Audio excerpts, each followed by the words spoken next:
9 juin en Mauritanie. Ça sera une liste de 26 joueurs. Comme vous le savez, le stage commencera à partir de dimanche, mais les entraînements en réalité débuteront lundi 27. Donc avec Kara, on vous donnera la programmation de ces rencontres. Comme vous le savez, c'est 2 matchs quand même assez importants. On aura besoin aussi d'un peu de confidentialité. Et vous nous excuserez sur la semaine de pouvoir gérer un petit peu les entraînements. On n'ouvrira pas tout, mais en tout cas, on essaiera d'être en collaboration avec vous, comme on l'a toujours fait, pour justement que vous puissiez faire votre travail correctement. Edouard Mendy,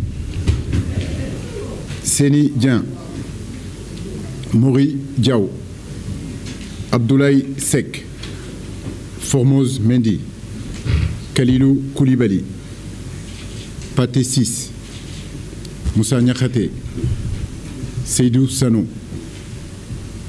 Pape Alassane Gueye, Idrissa Gana Gueye, Nampalis Mendy, Abdou Diallo,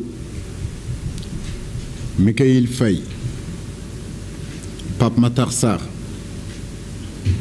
Lamine Camara, Iliman Ndiaye, Habib Diarra, John Lopi, Abibou Diallo, Aruna Sangat, Chérif Ndiaye, Sadio Mané, Ismaïla Sarr, Nicolas Jackson, Abdallah Sima. Voilà les 26 joueurs convoqués pour ces 2 rencontres. Je me tiens à votre disposition pour vos éventuelles questions. Merci, coach. Nous allons ouvrir une première liste pour les éventuelles questions.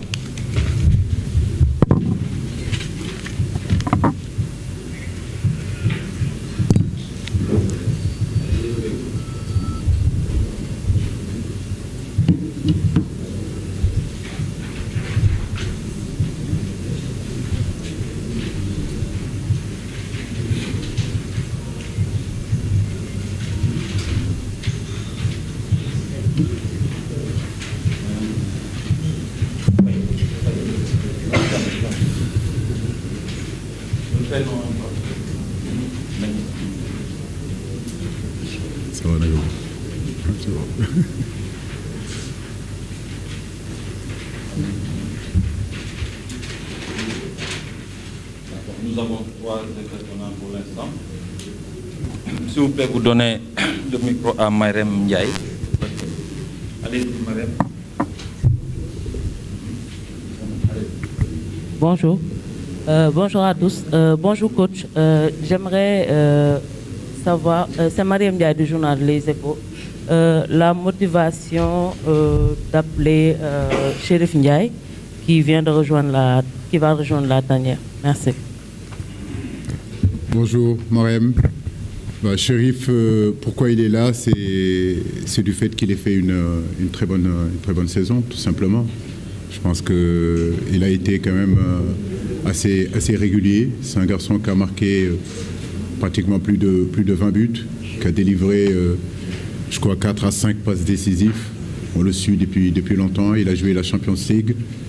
Il n'y avait pas la possibilité de le faire venir, mais aujourd'hui, c'est vrai, avec les méformes et les blessures et certains joueurs qui sont en situation aussi de difficultés dans leur club, je pense qu'aujourd'hui, c'est tout simplement cohérent de le faire venir. C'est un garçon qui a énormément de qualités, qui a une première touche quand même assez intéressante, qui est capable de prendre la profondeur. Techniquement, il est pas mal.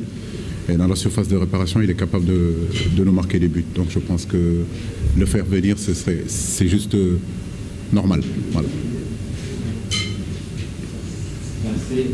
Au suivant, Djibril Gaye. Bonjour tout le monde, merci Kara, c'est Djibril Gaye du quotidien Source A. Moi j'ai 2 préoccupations. Peut-être la première, vous avez un peu pensé, c'est l'absence de peut-être quelques joueurs qui ont des difficultés en club. Peut-être on peut citer Boulaïdia et Kouyaté. Je voudrais savoir, est-ce qu'il y a eu des échanges entre vous et ces 2 joueurs? La deuxième, ça concerne peut-être, c'est un phénomène qu'on est en train de remarquer, des joueurs sénégalais qui sont en train de changer de nationalité. Le dernier, c'est, comment il s'appelle encore? Alioune Badara Baldé, il y avait déjà l'autre Diaw de la Mauritanie. Comment faire pour stopper ce phénomène? Ou bien, qu'est-ce que vous en pensez réellement? Merci. Bah écoutez, j'ai envie de dire que ça a commencé par la Mauritanie. Aujourd'hui, c'est la Guinée. Tout le monde comprend et peut comprendre en réalité la double nationalité d'une personne, d'un joueur. La preuve, quand vous regardez l'équipe du Sénégal, il y a quand même pas mal de garçons qu'on appelle les binationaux qui ne sont pas nés ici et pourtant qui arborent le maillot de l'équipe nationale du Sénégal. Il ne s'agit pas en réalité d'arrêter ça. Il s'agit surtout de savoir que pour prendre la nationalité sportive, c'est une histoire personnelle. Aliou Badara Baldé, c'est un garçon que je connais très très très bien. C'est un garçon que j'ai fait partie aussi des gens qui l'ont amené à Diamba, pour vous dire. Donc j'ai eu à discuter avec lui avant même qu'il prenne cette décision. On aurait pu le convoquer au mois de mars, ça n'a pas été le cas. Maintenant, libre à lui, il a la possibilité effectivement de pouvoir jouer avec la Guinée. On peut pas lui empêcher. Moi, j'ai déjà parlé avec lui avant qu'il prenne cette décision-là. Il sait que je compte sur lui. Il sait que le Sénégal compte sur lui. Il sait qu'il fait partie de ces jeunes-là aujourd'hui qui sont en train d'arriver. Mais à son poste, il y a de la concurrence aussi. Voilà, donc il faut qu'il soit patient. Maintenant, s'il décide d'aller jouer avec la Guinée, on ne pourra pas le retenir. C'est idem pour Yad, pour Ibnouba, je peux en citer, je peux citer le gardien de but, Nias. Donc oui, c'est comme ça. Donc les gens viennent faire leur marché chez nous. Mais comme j'ai envie de dire, c'est qu'on ne peut pas empêcher ces garçons-là, en réalité, de décider de leur sort. Nous, on les a formés.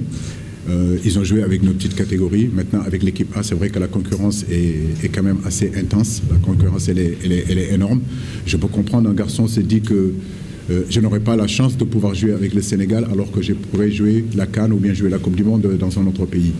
C'est des choix personnels et que je respecte tout à fait. Maintenant, la première question, c'est oui, l'absence de Boulaye et l'absence de Chérou. Boulaye, comme vous le savez, il est en difficulté avec son club, avec des problèmes extra-footballistiques. On a eu à discuter, j'ai parlé avec lui, que ce soit lui, que ce soit Chérou, parce que ce sont des garçons qui m'ont beaucoup donné, qui ont beaucoup donné pour cette équipe nationale.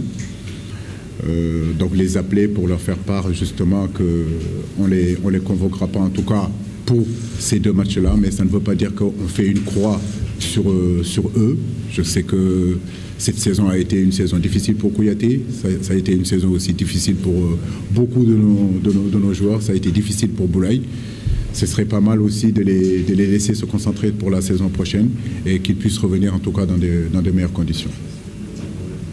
Mais on en a parlé, que ce soit avec Chérou ou que ce soit avec Boulaye. Merci. Mbagnick, John.